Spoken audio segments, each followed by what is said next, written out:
राजकारणात एक म्हण प्रसिद्ध आहे, शत्रूचा शत्रू तो आपला मित्र. पण सध्या महाराष्ट्राच्या महायुतीत मित्राचा मित्र तोच खरा शत्रू असं चित्र पाहायला मिळतंय. ठाणे जिल्हा हा उपमुख्यमंत्री एकनाथ शिंदे यांचा बालेकिल्ला, त्यांचं साम्राज्य. पण याच साम्राज्यात आता भाजपने सुरुंग लावायला सुरुवात केली आणि त्याला चोख उत्तर देण्यासाठी खुद्द एकनाथ शिंदेंनी भाजपचा करेक्ट कार्यक्रम करण्याची जय्यत तयारी केली. ज्या बालेकिल्ल्यात भाजप शिवसेनेला संपवायला निघाली होती, त्याच बालेकिल्ल्यात आता शिंदेंनी भाजपला असा काही दे धक्का दिलाय की भाजपच्या गोटात मोठी खळबळ माजली. शिंदेंनी भाजपचा कसा कार्यक्रम करायला घेतलाय? भाजपचा पलटवार अंगावर घेण्यासाठी शिंदे सक्षम आहेत का? भाजपला अंगावर घेण्यामागे शिंदेंना प्रताप सरनाईकांची फूस आहे का? यावर सविस्तर बोलणार आहोत. मात्र सगळ्यात आधी एकनाथ शिंदेंनी भाजपच्या करेक्ट कार्यक्रमासाठी चक्रव्यूह कसा रचलाय ते बघूयात. नमस्कार, मी संचारी आकेरकर आणि आपण पाहताय टाइम महाराष्ट्र. तर या वादाचं मुख्य केंद्र आहे मीरा भाईंदर महानगरपालिका. इथे सत्ताधारी भाजपने चक्क 60% मालमत्ता करवाढ लादली होती. पण उपमुख्यमंत्री एकनाथ शिंदे यांनी या करवाढीला असा काही खो दिलाय की भाजपचे नगरसेवक आणि नेते आता तोंडघशी पडलेत. शिंदेंनी नगरविकास विभागाच्या अतिरिक्त मुख्य सचिवांना थेट आदेश दिलेत की ही करवाढ रद्द करण्याचा प्रस्ताव तात्काळ सादर करा. आता विचार करा, युतीचं सरकार असताना उपमुख्यमंत्री आपल्याच मित्रपक्षाचा निर्णय लोकविरोधी ठरवून मोडीत काढतात, तेव्हा समजून जा की विषय आता स्थानिक राहिला नसून तो राज्य स्तरावरच्या अस्मितेचा झालाय. पण एकनाथ शिंदे इतके आक्रमक का झालेत? याचं उत्तर आहे मीरा भाईंदरमध्ये शिवसेनेची झालेली दयनीय अवस्था. गेल्या निवडणुकीत जिथे भाजप 62 वरून थेट 78 जागांवर पोहोचली होती, तिथे शिवसेना 22 जागांवरून अवघ्या 3 जागांवर आली. हा पराभव एकनाथ शिंदे यांच्या वर्मी लागला. ठाण्याला लागून असलेल्या मीरा भाईंदरमध्ये शिवसेना अशी तोंडावर आपटली हे शिंदेंना पचवणं शक्यच नाहीये. या पराभवामुळे शिवसेनेचे इथले सर्वेसर्वा आणि परिवहन मंत्री प्रताप सरनाईक यांचं मंत्रिपदही धोक्यात आल्याची चर्चा ठाण्यात दबक्या आवाजात सुरू आहे. भाजप आणि नरेंद्र मेहता यांचा झंझावात रोखण्यात सरनाईक अपयशी ठरले आणि त्याचाच वचपा काढण्यासाठी आता शिंदेंनी भाजपवर कुरघोडी करण्याची एकही संधी सोडायची नाही असं ठरवले. एकीकडे शिंदे भाजपला कोंडीत पकडत असताना दुसरीकडे भाजपचे प्रदेशाध्यक्ष रवींद्र चव्हाण यांनीही शिंदेंच्या नाकात दम आणायला सुरुवात केली.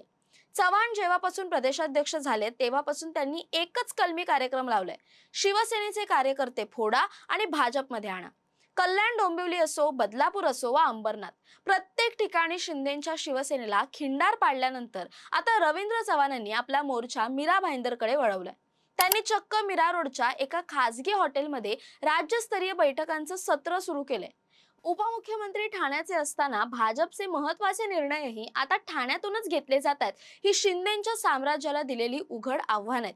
या संपूर्ण प्रकरणाचे 6 महत्वाचे अँगल जर आपण पाहिले तर राजकारणातला हा सत्तेचा जुगार स्पष्ट होतो.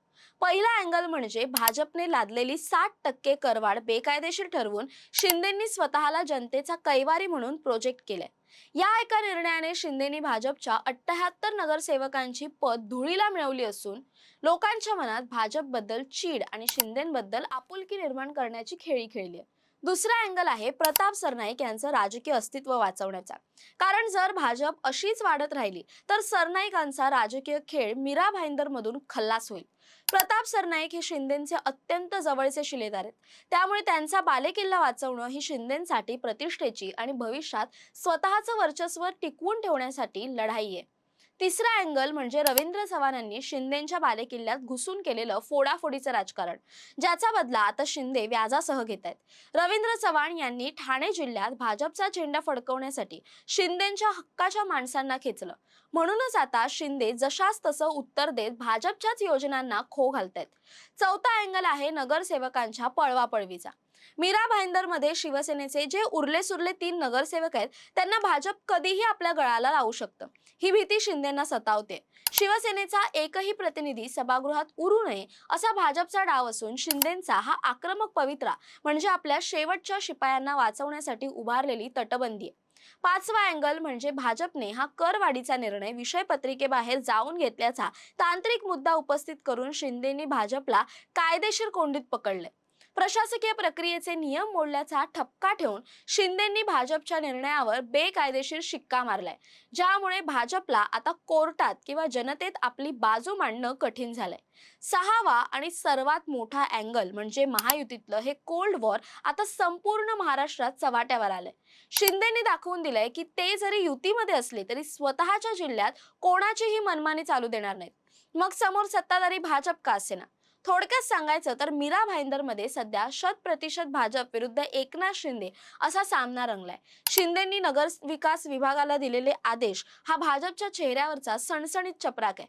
भाजपला वाटत होतं की ठाण्यात शिंदेंना घेरता येईल, पण शिंदेंनी दाखवून दिलंय की बालेकिल्ला अजूनही त्यांचाच आहे. शिंदेंनी भाजपचा गेम करायला घेतलेला हा पवित्रा महाराष्ट्राच्या राजकारणातला सर्वात मसालेदार विषय ठरलाय. आता भाजप हा अपमान गिळणार की महायुतीत नवा मोठा भूकंप येणार? रवींद्र चव्हाण शिवसेनेला पूर्णपणे संपवण्यात यशस्वी होणार का? आणि सर्वात महत्त्वाचं म्हणजे उघडपणे हा करेक्ट कार्यक्रम करत एकनाथ शिंदे भाजपला कोणता इशारा देऊ पाहतायत? शिंदे भाजपला शिंगावर घेण्यासाठी खरंच सक्षम आहेत का? याबद्दल तुम्हाला काय वाटतं? तुमची मतं कमेंट करून नक्की कळवा. तसेच अशा नवनवीन व्हिडिओसाठी टाइम महाराष्ट्राला सबस्क्राईब करा. धन्यवाद.